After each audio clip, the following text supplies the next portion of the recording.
ओम श्री गणेशाय नमः। श्री जानकी वल्लभो विजयते श्री रामचरितमानस किष्किंधा कांड चतुर्थ सोपान दोहा नंबर 11 से लेकर 12 तक हिंदी अर्थ है। जय श्री राम। लक्ष्मण तुरत बुलाए पुरुजन विप्र समाज, और राजुदीन सुग्रीव कहाँ अंगद कहाँ जुगराज। लक्ष्मण जी ने तुरंत ही सब नगरवासियों को और ब्राह्मणों को समाज को बुला लिया। अर्थात लक्ष्मण जी ने तुरंत ही ऐसा कह करके सब नगरवासियों को और ब्राह्मणों के समाज को बुला लिया और उनके सामने सुग्रीव को राज्य और अंगद को युवराज पद दे दिया। उमा राम समहित जग माही। शिव जी पार्वती जी कहते हैं कि हे पार्वती जी, जगत में श्री राम जी के समान हित करने वाला गुरु पिता माता बंधु और स्वामी कोई नहीं है। गुरु पितु मातु बंधु प्रभु नाही, सुर नर मुनि सब के यह रीति। स्वार्थ लागी करहि सब प्रीति। देवता मनुष्य और मुनि सब की यही रीति है कि स्वार्थ के लिए ही सब प्रीत करते हैं।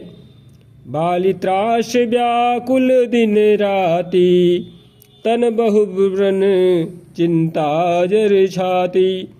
जो सुग्रीव दिन रात बाली के भय से व्याकुल रहता था, जिसके शरीर में बहुत ही कष्ट और पीड़ा घाव हो गए थे, वही बाली जो है क्या किया। सोई सुग्रीव कीन्ह कपिराऊ, अति कृपाल रघुबीर शुभाऊ। उस बाली की चिंता को भगवान ने पल भर में दूर कर दिया। जिसकी छाती चिंता के मारे जला करती थी, उसी सुग्रीव को उन्होंने बांदरों का राजा बना दिया। श्री रामचंद्र जी का स्वभाव अत्यंत ही कृपालु है।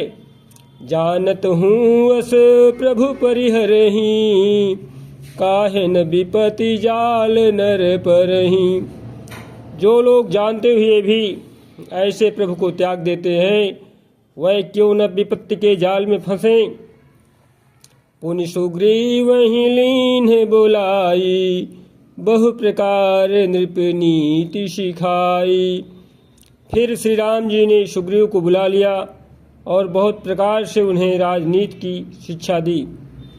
कह प्रभु सुनु सुग्रीव हरीसा। फिर प्रभु ने कहा, हे वानरपति सुग्रीव सुनो। पुर न जाऊं 10 चारि बरीसा। सुनो, मैं 14 वर्ष तक गांव बस्ती में नहीं जाऊंगा। ग्रीष्म ऋतु बीत कर वर्षा ऋतु आ गई है। गत ग्रीष्म वर्षा ऋतु आई, रही हूँ निकट शैल पर छाई। अतः मैं यहाँ पास ही पर्वत पर टिका रहूंगा। अंगद सहित करहूँ तुम राजू। अर्थात अंगद सहित तुम जाकर के राज्य करो। संतत हृदय धर्यहूँ मम काजू। मेरे काम का हृदय में सदैव ध्यान रखना। फिर प्रभु जो है श्री रामचंद्र जी ने कहा कि तदंतर जब सुग्रीव जी घर लौट आए, तब श्री राम जी ने प्रवर्षण पर्वत पर जाकर टिके। जय श्री राम। प्रथम ही देवन गिरि गुहा, राख्यो रुचिर बनाई। देवताओं ने पहले से ही उस पर्वत की एक गुफा को सुंदर बना सजा रखा था। उन्होंने सोच रखा था कि कृपा की खान प्रभु श्री राम जी निश्चय ही रूप से यहाँ आएंगे। राम कृपा निधि कछु दिन, वास करेंगे आई। कृपा की खान मर्यादा पुरुषोत्तम भगवान प्रभु श्री रामचंद्र जी अयोध्या नरेश महाराज दशरथ के पुत्र निश्चित रूप से यहाँ आकर के कुछ दिन निवास करेंगे। सुंदर वन कुसुमित यति शोभा। सुंदर वन फूला हुआ अत्यंत सुशोभित है। गुंजत मधुप निकर मधुलोभा। मधु के लोभ से भंवरों के समूह गुंजार कर रहे हैं। कंदमूल फल पत्र सुहाए, भय बहुत जब ते प्रभु आए। जब से प्रभु आए तब से वन में सुंदर कंदमूल, फल और पत्तों की बहुतायत हो गई। देखी मनोहर शैल अनुपा। मनोहर और अनुपम पर्वत को देखकर देवताओं के सम्राट श्री राम जी छोटे भाई सहित वहाँ रह गए। रहे तहाँ अनुज सहित सुरभूपा अपने भाई के साथ वहाँ रहने लगे।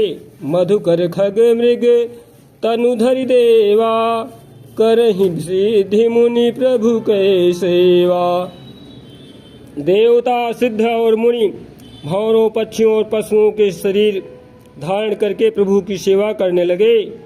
मंगल रूप भयो बन तब ते, कीन्ह निवास रमापति जब ते। जब से रमापति श्री राम जी ने वहाँ निवास किया तब से वन मंगल स्वरूप हो गया। फटक शिलायति शुभ्र सुहाई, सुख आसीन तहाँ दो भाई। सुंदर स्फटिक मणि की एक अत्यंत उज्जवल शिला है, उस पर दोनों भाई सुखपूर्वक विराजमान हैं। तो कहते अनुज सन कथायने का, और भगति बिरति नृपि नीति विवेका। श्री राम जी छोटे भाई लक्ष्मण जी से भक्ति, वैराग्य, राजनीति और ज्ञान की अनेकों कथाएं कहते हैं। वर्षा काल मेघ नभ छाए, और गरजत लागत परम सुहाए। वर्षा काल में आकाश में छाए हुए बादल गरजते हुए बहुत ही सुहावने लगते हैं। लक्ष्मण देखू मोर मन, अर्थात मोरगन। लक्ष्मण देखू मोरगन, नाचत वारिद देव। तो लक्ष्मण देखू मोर गन और नाचत वारिद पेखी, अर्थात प्रभु श्री राम जी कहने लगे, हे लक्ष्मण देखो, इस तरफ देखो, एक कैसा सुहावना दृश्य है कि मोरगण भी, मोरों का समूह झुंडों में बादलों को देखकर नाच रहे हैं। हे लक्ष्मण देखो, मोरों के झुंड बादलों को देखकर नाच रहे हैं। गृही बिरतिरत हरस जसो, विष्णु भगत कहूँ देखी।